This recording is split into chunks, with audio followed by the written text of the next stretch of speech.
So, Kevin De Liban, welcome to the Strange Intelligences podcast. You're fighting the hard fight against AI at grassroots level and the injustices that it is causing to people in socially deprived and more vulnerable positions. Let's start with knowing a little bit about you. Who are you? Well, thanks so much for having me, Maggie. It's a delight to be here. Um, so, look, I'm a lifelong anti-poverty advocate who has been at this now professionally for 20 years in one capacity or another. For a while, I was a social services worker, working with kind of unhoused individuals, homeless folks in a city north of Seattle. I spent some time in San Francisco city government and uh, enforcing good government, campaign finance, open records laws, things like that.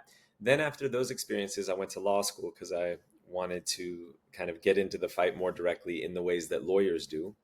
So I went to law school to become a legal aid attorney.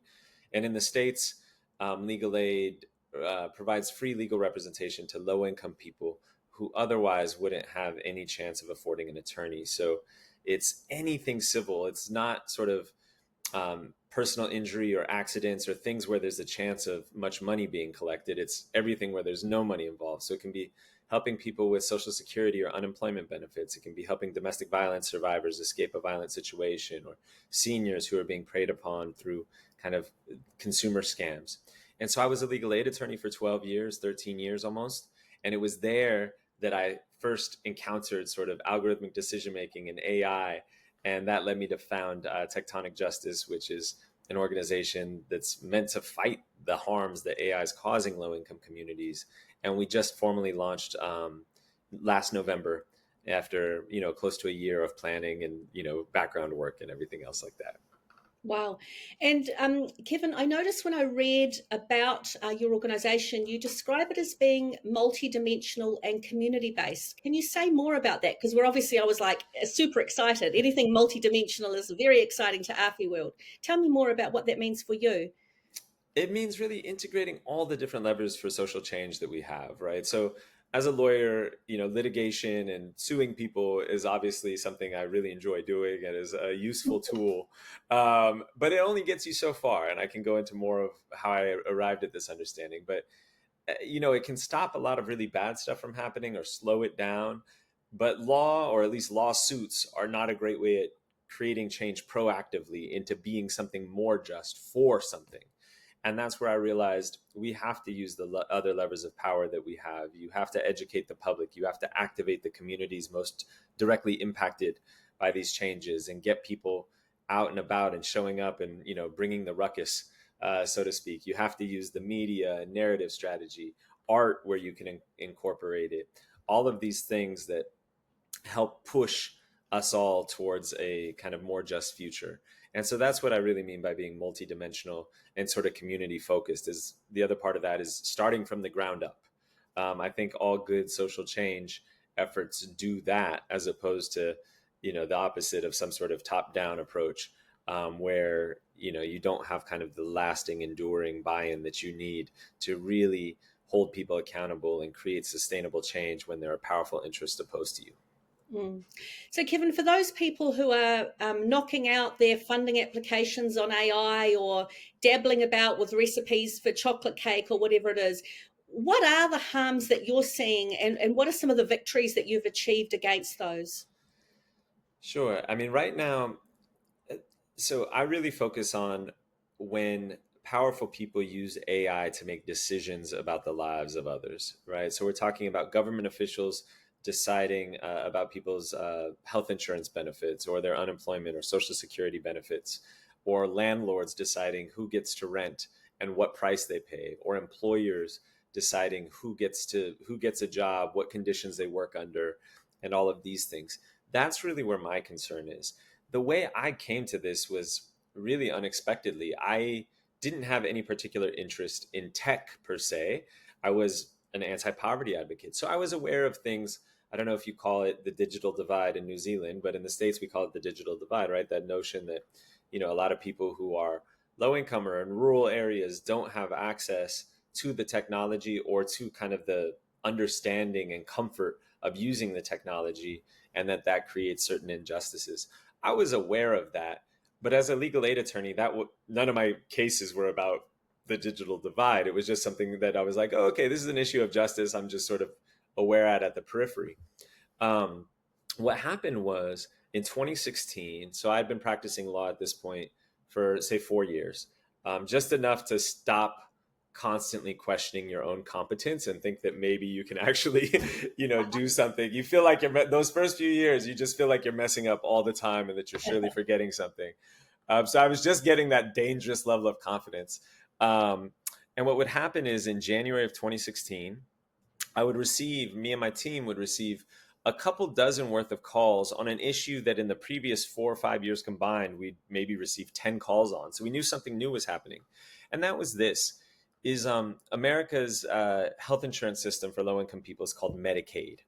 And one part of Medicaid is paying for home and community-based services that will allow people who would otherwise be institutionalized, say in a nursing facility, to live at home, which is much better for their independence and dignity. And it's also generally cheaper than housing somebody in a nursing facility.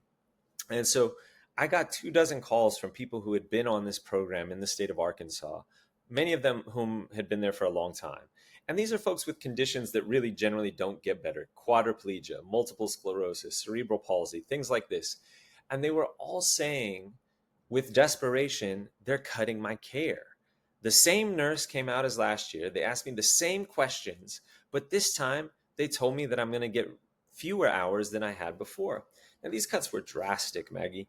So the maximum daily care in the state of Arkansas was 8 hours.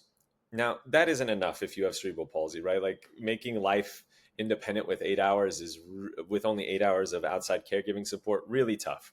But that was the maximum, and people did their best to make it work.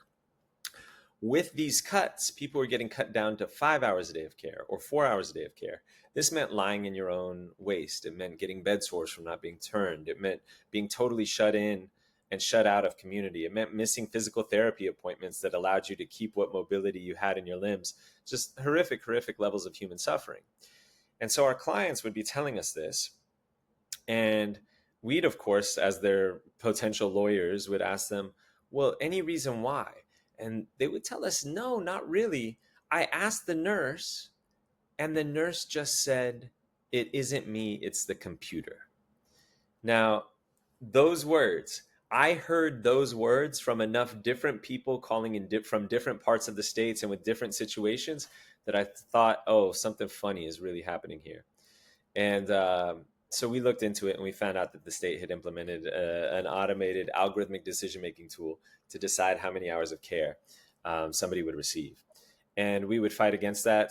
It would take 3 years, but we had a 3-year campaign that blended the lawsuits, the public education, the community organizing and activation, the media strategies, and we would win eventually. And we won in the courts, but we also convinced the state legislature that this was too cruel even for Arkansas, which is a state that is not known for its benevolence towards low-income folks. So once we won that still sadly is one of the relatively few examples of successful advocacy sort of against automated decision-making AI technologies in the country. And from there, we started seeing this being used in clients' lives in all of these aspects, right? With other government benefits, with landlords, with employers, and realizing this was just mass injustice, all sorts of places. And low-income people, when you're hurt by this, you have nowhere to turn. And that was kind of the genesis for tectonic justice. But those are the kind of concerns and the uses that we're most worried about. I mean, there's something to be said for the chocolate cake recipe, or other sort of less harmful, less high stakes uses, where there might be some room for discussion about, what the relative equities of those things are. But when it comes to using AI for decision-making purposes, especially amongst vulnerable or marginalized communities, it's been almost universally destructive.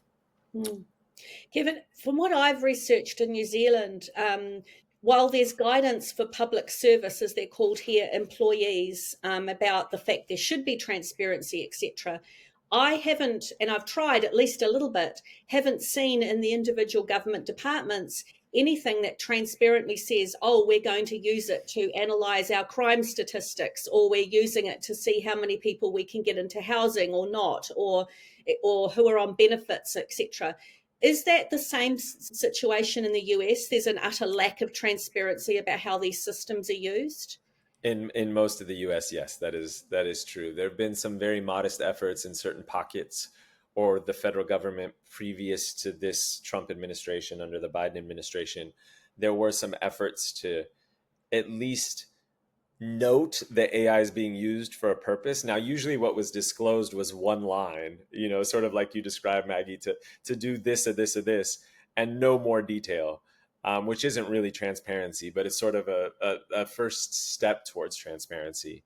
So yeah, it's almost totally opaque, even in public uses where you think open government laws, open records laws would allow the public to demand more. It's very difficult to understand that this is happening, or how extensive it is, or how to fight it, or anything like that. And so, I guess in the US, but infiltrating the rest of the world, we have a perfect storm. We would say, at least from the outside, some moves towards authoritarian kind of government in certain senses.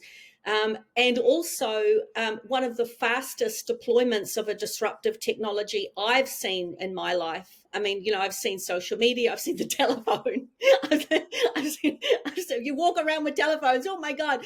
I've seen a lot of things, but I've never in my history as in working in development seen a technology deployed so quickly with so much disruptive potential without any real awareness with the society that it's being deployed into about how to use it, how their data is being used, the implications, etc.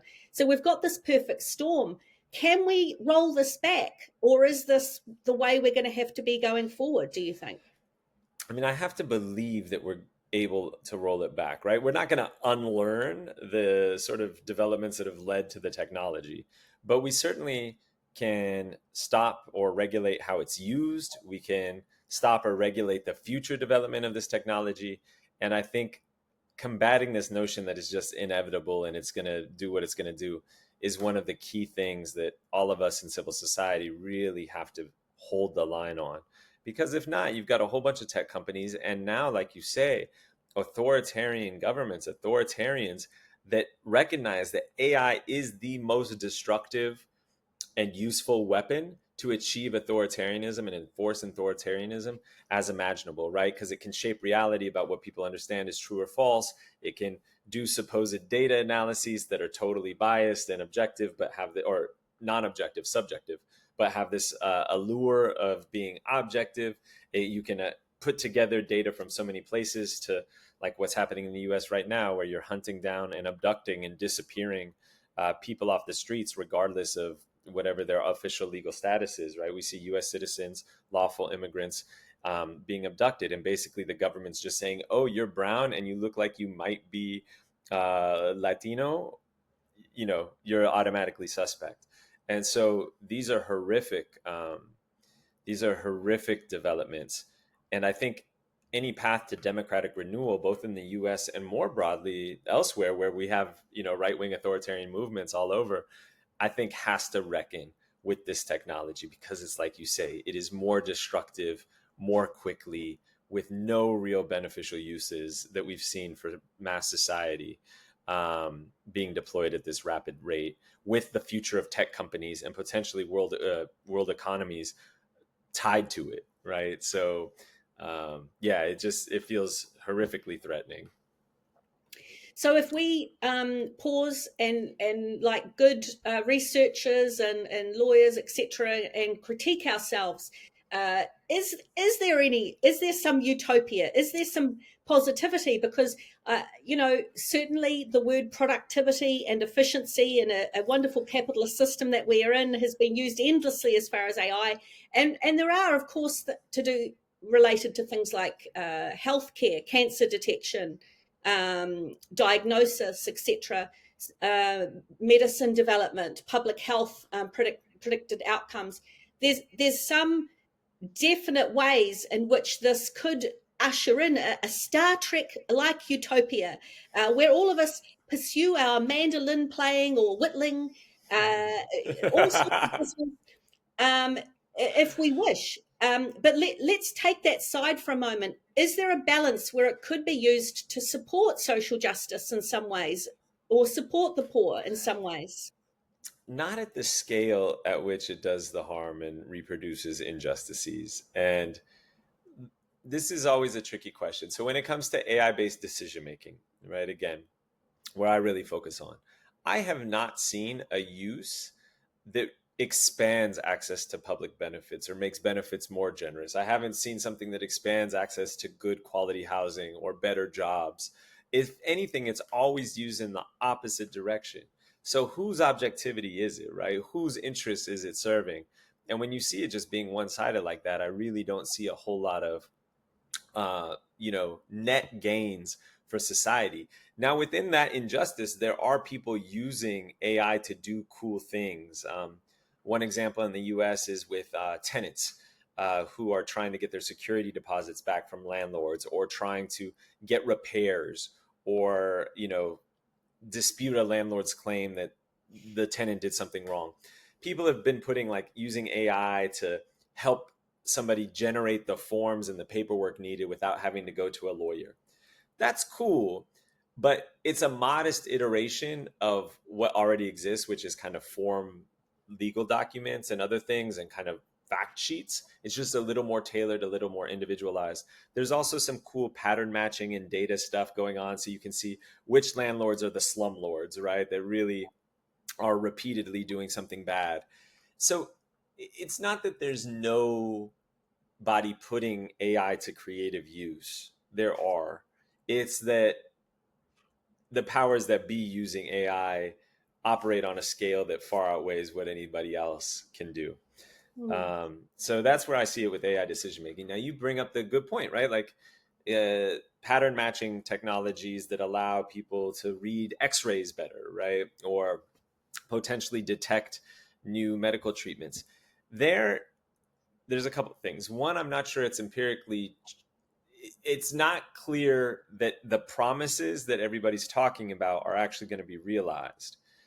Two, if they are, it's not clear that doing that requires all the harmful AI that we have going on in the world.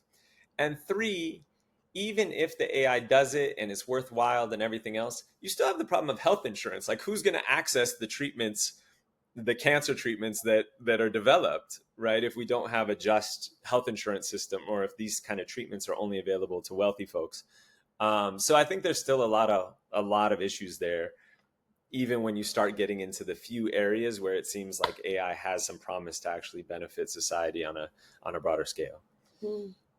And I guess one of the things, I mean, we've spoken about kind of government and the way that AI is leveraged or used in decision making. But I guess one of the other things that I've been interested in is the very silent way in which jobs, and particularly entry level and menial jobs, are slowly being taken out through the AI process in the economy. And so for me, one of the things I'm noticing, we work a lot in the creative industries, and particularly Mm, with grassroots artists, for example. And a lot of people, grassroots artists, but also people generally in Northland, for example, have several jobs, or they have quite low level jobs. They have one here, and they're often 0 hours jobs, which means that there's no guarantee that they have a minimum amount of hours per week. So in those instances, first of all, anything administrative or customer service or very basic, it feels like there's kind of an insidious pull to take some of those out. And also entry level jobs for people leaving school in law professions, even, or different other areas where they'd almost do the clerk type jobs. Those are being taken out as well. When we have AI moving around in machines, which we will in the next 3 to 4 years, we'll then see manual labor jobs being removed also, in primary industries and manufacturing and production. So where do those jobs come back? What do we do for people in those roles in society, Kevin? yeah, I think so. First, let me go ahead and confess that my knowledge about widespread job replacement at scale in a few years is limited. I am not an expert in that. I understand some of it. And I think there's a couple things. One, again, we have this AI hype about efficiency that you mentioned earlier. And a lot of uses and studies so far have doubted that it's nearly as efficient as its boosters claim. Companies like The Economist, I think, did a piece about companies who'd implemented AI and then abandoned it because they decided that it wasn't actually creating much efficiencies. There was another study that came out recently that showed that AI is creating more work for people. So I think there's still that question of, whether the efficiencies are going to be so great as in the long run to justify any sort of job replacements if it can do that.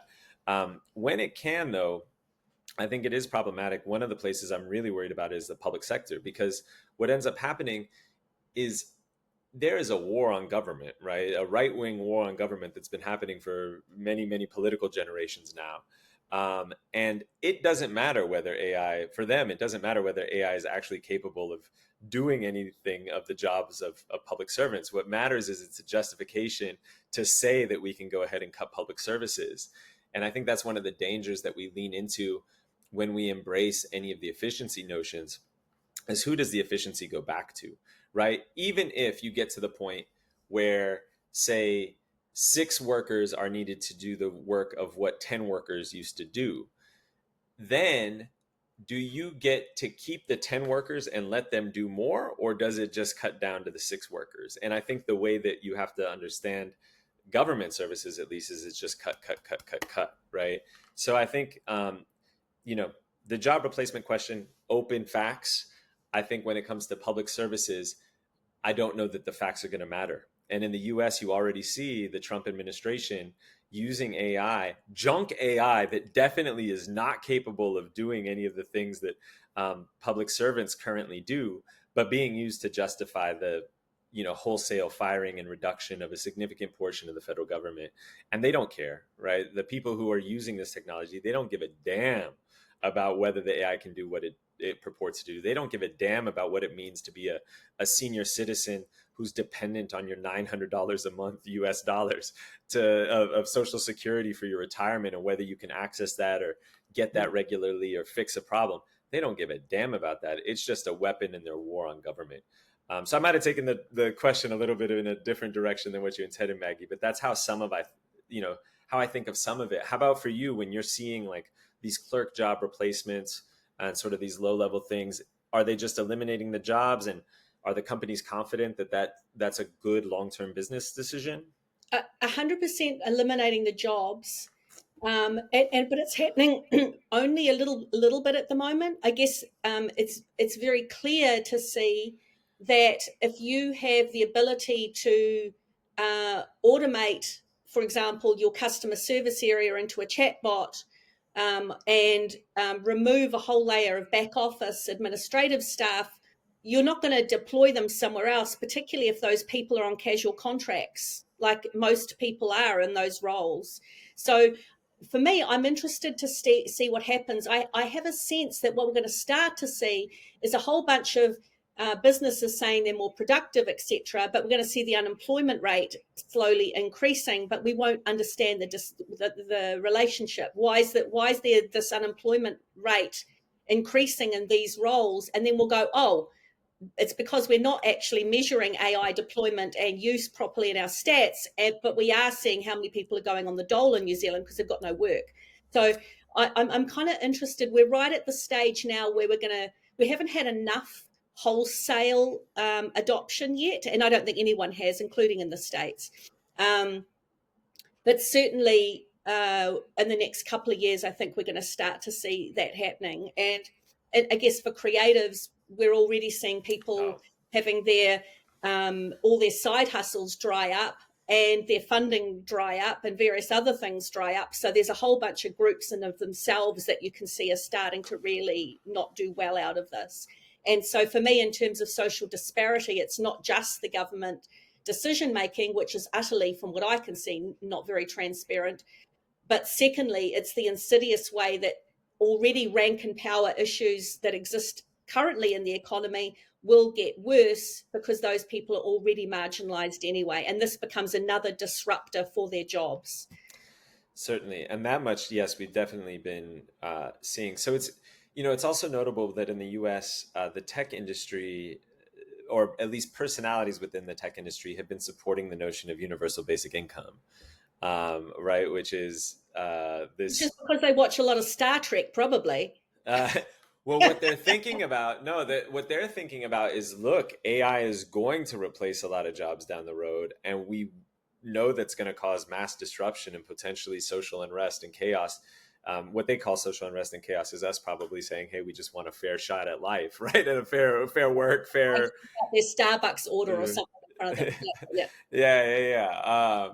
And therefore, you need universal basic income to try to offset whatever that disruption will be. So I think that's it's a really interesting marriage of strange bedfellows, because there have been a lot of people in progressive spaces pushing for universal basic income as just a kind of minimum guarantee so that people have to live.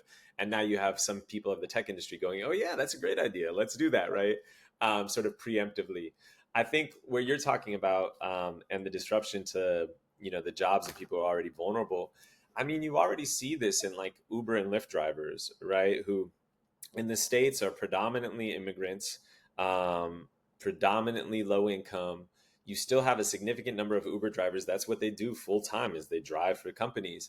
And you don't know how much you're going to make from day to day, right? You don't know. You could make the same ride, the same distance, the same time of day, but just a different day, and earn completely less. And so people call it like going to the casino almost. Well, you never know what your wage is going to be. And that sort of instability. And then you come to the next step, which you're talking about, right? And then you have Waymo being able to potentially replace Lyft drivers and Uber drivers, and then they're going to be displaced into what? And here, at least, we certainly don't have any sort of, uh, you know, scaled job training system that's going to help displaced workers survive in the short term, right? And actually meet their needs, pay their rent, keep their lights on, keep their kids in school, all of that stuff, let alone train them to do something else that's going to be a productive job that's going to give them a fair wage. And in the US, our unions are, uh, it's like close to 1 in 10 workers. It's right around 10 to 12% of workers are covered by unions. So unions have been doing a good job in terms of negotiating around AI, certain unions in certain places around job replacement, around kind of dignity of work, all of these things. But those are too few and far between. And then you've got too many workers that are not covered by unions. So, yeah, I think what you're going to see, and I'm sorry, I'm just rambling a little bit now, but is really, the powers that be, and I'm not conspiratorial, but you have this range of interests just working in a place where they can cheapen labor, right, and get cheaper and cheaper labor with fewer and fewer supports for anybody, just so they can, I guess, keep getting richer and pursue what their vision of the future is. Yeah. The I'm interested, Alfie World and I personally am very interested in this idea of reality and how we construct reality. And in a kind of terrible kind of lingering postmodern way. I think I never left the early 90s and read too much Foucault. But I think what I'm seeing, and a really interesting example in the US recently, Trump didn't like the stats, obviously, of Oh, the Department of Statistics, and I think it was around employment stats, and fired the person and said, "I'm going to bring my people in there." Or we imagine that was a quote. I think it was AP that I saw that in. mm-hmm. But why? Why bother when you could have AI simply generate the stats for you? And I mean some form of AI. I'm generalizing, but some system where there's some analysis and algorithms, and regular statistics are pushed out. But if that's the case, then increasingly we're going to be seeing reality even further manipulated in this environment, are we not? Yes, correct. And AI as a distorter of reality is there, right? We already have so many ways, right, with right-wing media ecosystems creating alternate realities, politicians creating alternate narratives, for example, of Trump losing the 2020 election, clearly established by all factors, but he's still trying to point that out, and he's got people investigating that to try to not disprove it, but just to he's not interested in proof, right? But just to create that narrative of him being aggrieved, him inappropriately losing, yada yada. And that's what you're going to see AI magnify at speeds that we haven't imagined before. And just imagine as deep fakes become more accepted uses by political establishment, right? You're going to suddenly, nobody's going to be able to separate easily truth from fiction. We already struggle with that, right? We struggle with that anyway. But Kevin, on a more constructive note, what can be done about it? I mean, I guess for us, we've been doing a lot of Yeah. training to teach people some criticality, like going, triangulate before you share media, for example. Don't share other people's posts unless you've checked that.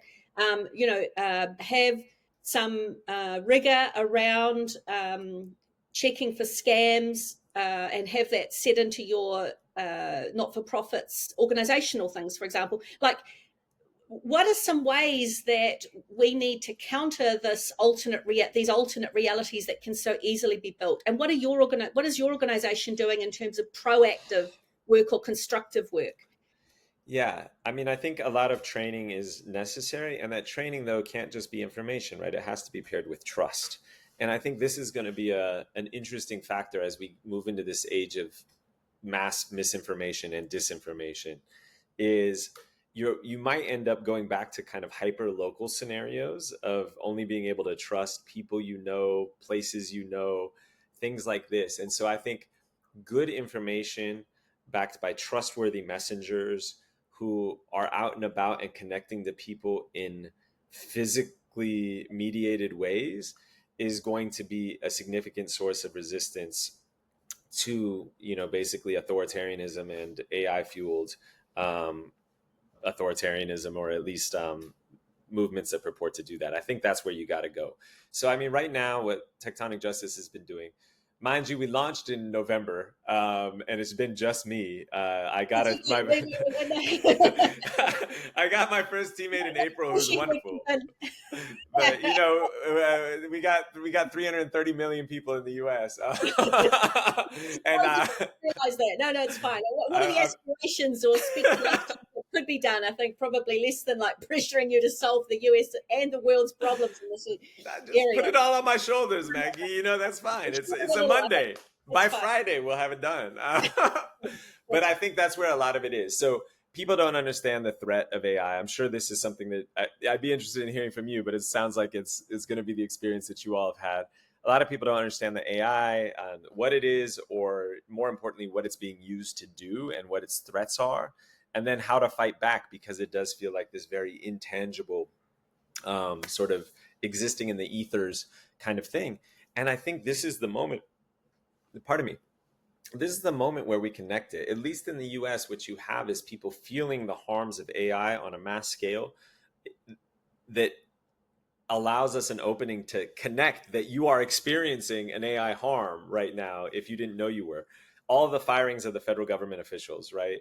All this hunting down of it's not just immigrants, of anybody who looks to be brown in the US. All of this, your loss of Social Security benefits and Medicaid, all of this is being fueled by AI. So the really important work is going to be helping you as an individual who's experiencing some sort of harm understand that AI is being used to inflict that harm on you, and then having enough political education around that to understand, wait, why is this AI bad? What can we do about it? Who's using it? Why are they using it? And then go ahead and foment a movement, I think, to oppose it, that understands very simplistically that AI, and I mean simplistically as truthfully, but it's a very simple concept, that AI is bad for the majority of people. AI means, oh no, like run. And I think that that's the work that has to be done. And there's not enough of us in civil society that have been working enough on that to help people even make sense of it, so that they know where to direct and channel their energy and have some place to do so. How's it been I'm curious about you, because you've been working with artists, you've been working with grassroots people who are dealing with these things. And where do you feel like the sense making comes in terms of sort of maybe a first step towards something more aggressive or more proactive? I think the way, for the last couple of years, we've actively undertaken workshops, seminars, we've done installations, interactive kind of experiences where people walk in from the public and we show them things. And we've, up until now, I think, taken, how would I describe it? We've taken an approach where we say we're building critical awareness, where we want people to make a choice about what they're doing and not just be passively receiving a particular technology. So what we've been saying is, okay, come to the workshop. At the end of it, you can make a choice about how much, how little or not that you use this, but at least you'll know more about it to make that choice. So we're building a critical awareness approach. I think, and as part of that, I think it's been interesting. I think people have largely who actually engage, because there's a lot of people who don't and a lot of people who are doing their own thing, have largely been, oh, great, show me how to use it for a funding app or etc. And a few of them have, as a result of it, gone, oh, this is interesting. I'll do this, this, and this from now on. So for us, that's a win. And also some people have gone, I'm running a mile, particularly some artists, and like, 3/4 of the way through a program, I've had enough. I don't want anything to do with it. Thanks for telling me that. And gone. That's also a win. Okay, that's fine. But I think for now, and at those 2 years, Kevin, I think we were kind of feeling a little bit on our own, especially at grassroots. We're one of the sort of few people in New Zealand who are working at grassroots, educating people in that way as much as we were. No, we weren't the only ones, but we were one of the few. But now we're starting to see a lot more people using it in that shadow AI way, particularly not for profits. Everyone's just giving it a bash. There's a lot more forums and this and that and so forth, and everyone's starting to grapple with it. So it's much more in society. I think now that it's kind of at that level, I'm more interested in saying, okay, are you asking your doctor if they are asking questions about whether data is being used? Are you asking social welfare when you go to them or etc. how your data is being used? Um, am I emailing and saying we're asking different organisations under the Privacy Act, are you using AI systems to churn through my loyalty data, for example? Like for me, it's now about, okay, if you want to learn ChatGPT, that's fine. Right. I'm sure we can do some side things around that. But I'm interested in getting people asking a lot more questions. And then the second thing I think we've also been really, really strongly doing, and right up till now, and will continue doing, is saying AI is not an inanimate tool in the same way you thought about it before. We see AI as a strange intelligence that is invited into your home, into your workplace, and you need to treat it like you're having a kind of compulsory culture shift when you have that in your systems, because it's actually changing the system that you've got and behaving like a person and growing and learning the whole time. So we actually take a strange intelligence approach and start thinking, well, what would you do if you had this relationship thrust upon you? What would be the guardrails that you'd put in? What would you want to share, not share? What questions would you ask about it? So we're reframing it to think of it as a strange intelligence, if that makes sense. I think that's such an interesting approach, also in light of authoritarianism rising everywhere, because there's so many people in the US, particularly if you're not from an over surveilled or over policed community, for whom the privacy angle to all this stuff doesn't resonate well. It's like, plenty of super smart people who are like, well, look, so what if they know my data? I've got nothing to hide. So they sell me some more targeted ads. What does it matter? But now we see that what it matters is, right, they can know what you're saying, they can know what you're thinking, they can know your patterns and whether you're following them or not. And that's all perfect for authoritarian crackdown. So I think what you're talking about in terms of inviting that strange intelligence is a sort of, or understanding it as a strange intelligence, is a critical literacy tool right now, because who doesn't have, like, I mean, we don't, but how many people have an Alexa in their home that are not aware that it's listening to them, or their smart TV or anything else? And maybe now is a moment where that privacy focused purchase can, or privacy focused concerns can get a little bit more purchase, because now, up to now in the US, it's been a very kind of niche. I mean, it's the most well-trod path in terms of digital rights is the privacy angle, but it's also been niche in terms of, at least when I talk to real people about this stuff, that is not usually registering as one of their top concerns.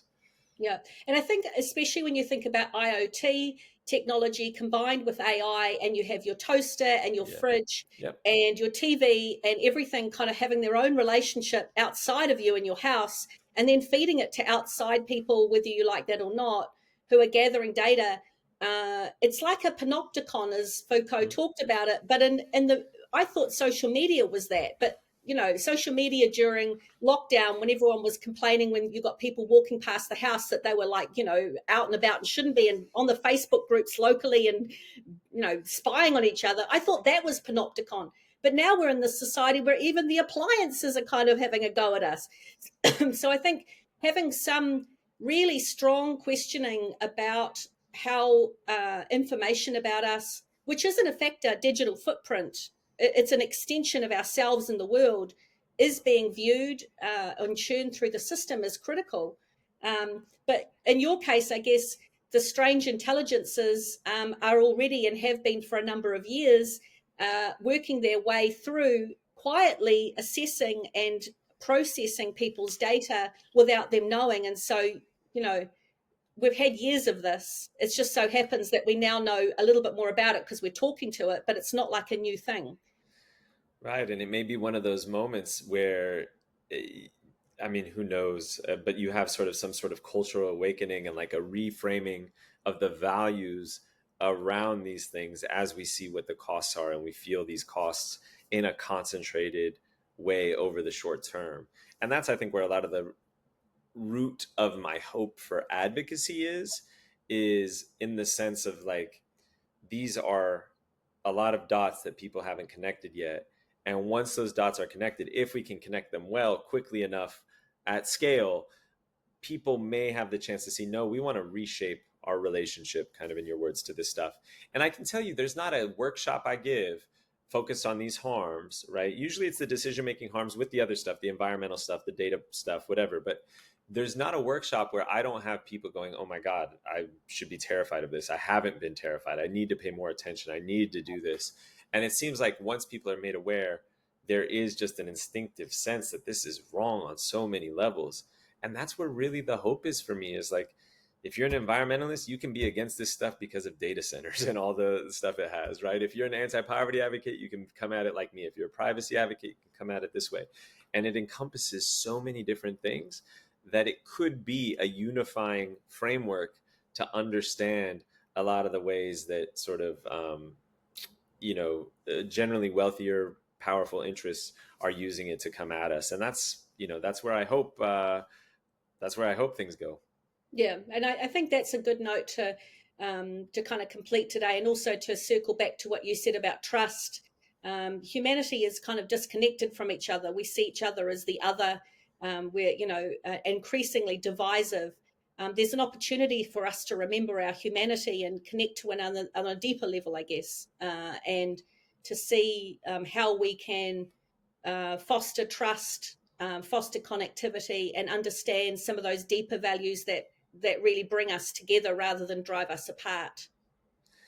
Yeah, and I think specifically we might need to invent new cultural practices around trust, that account for the power of media. Because, in the US, I can share a little bit personally, but I am a lifelong anti poverty do gooder. My family will say they are inevitably proud of me and all the work that I do. And they are happy and they like tout it and they brag about me to their friends or on social media. And then they go and vote for, this man, right? Or something like this. So even when we think about the notion of trust, and I don't mean to deflate my own balloon here, right? But like, you would think that that's a relationship of trust. But at the same time, I haven't figured out how to bridge the fact that I have this really intimate relationship that they're very proud of. And still, we certainly have had conversations. It's not that I've been wholly unsuccessful. I broached it, but that wasn't enough. It wasn't enough prior to 2016. And even after now, it's not always enough. So that's the tough nut to crack, so to speak. I think is how to both build the trust and have those personal relationships, and then have that also be leveraged into how you should then go out and act in the world based on this trust. And that is, any ideas, I'm open to. Maybe that's something that we can think about. I mean, for now, I guess, let's pause on the possibility that authenticity, trust, some of those deeper values are an unexpected positive positive arising out of the strange intelligence that's infiltrating society, that we do need to explore the questions you've just discussed, some of those deeper questions that are a little bit beyond AI, actually. It's like, how do we want to be as humans as we go forward? But for today, Kevin, at the existential end that we've had to this discussion, I would like to thank you very much for coming. And there'll be information for people, if you're interested, to follow Tectonic Justice, to support them in some way, in the links below this podcast. Thanks again, Kevin, for coming. Thanks so much for having me, Maggie.